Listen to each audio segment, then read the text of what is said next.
சுத்தம் கல்வி தரும். 7ஆம் வகுப்பை சேர்ந்த மாணவர் தலைவன் அசோக். அவன் வகுப்பாசிரியர் மாணவர்கள் கண்டிப்பாக பிரார்த்தனை கூட்டத்திற்கு வரவேண்டும் என்றும் வராதவர்களுக்கு கடுமையான தண்டனை என்றும் கூறியிருந்தார்.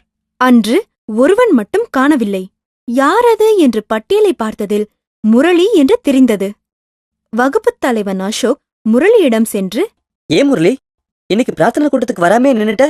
முரளி ஏதோ பதில் கூற ஆரம்பிக்கவும் ஆசிரியர் வகுப்பறைக்குள் வரவும் சரியாக இருந்தது. அசோக், இன்னைக்கு பிரார்த்தனை கூட்டத்துக்கு வரதவங்க யார் யாரு? ஐயா, இன்னைக்கு பிரார்த்தனை கூட்டத்துக்கு எல்லாரும் வந்திருந்தாங்க, முரளியை தவிர. என்ன முரளி, அசோக் சொல்றது உண்மையா? நீ பிரார்த்தனை கூட்டத்துக்கு வரலையா?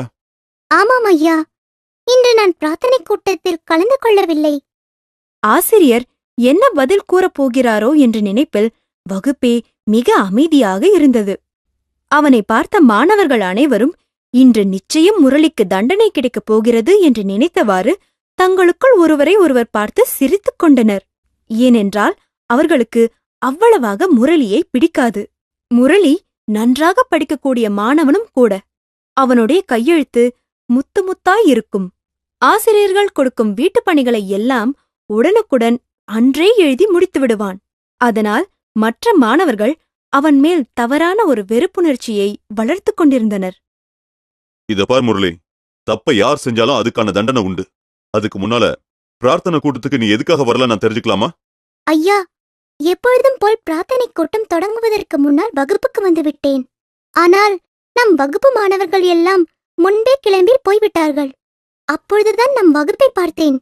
ஒரே தூசியும் கிழிந்த பேப்பர் துண்டுகளும் குப்பையுமாக இருந்தன. அதை பார்ப்பதற்கே மிகவும் அசிங்கமாக இருந்தது.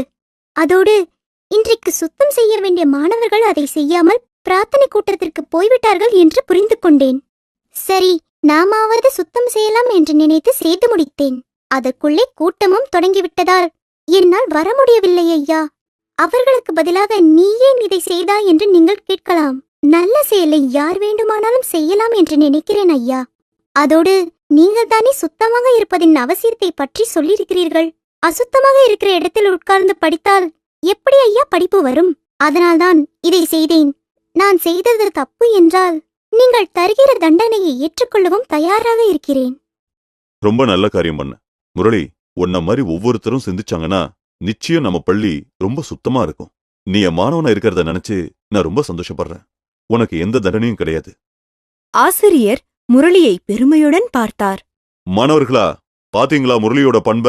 என்பது போல மற்ற மாணவர்களை ஒரு ஆழ்ந்த பார்வை பார்த்தார். நல்ல நோக்கத்திற்கான செயல்கள் பாராட்டுதலை பெறும்.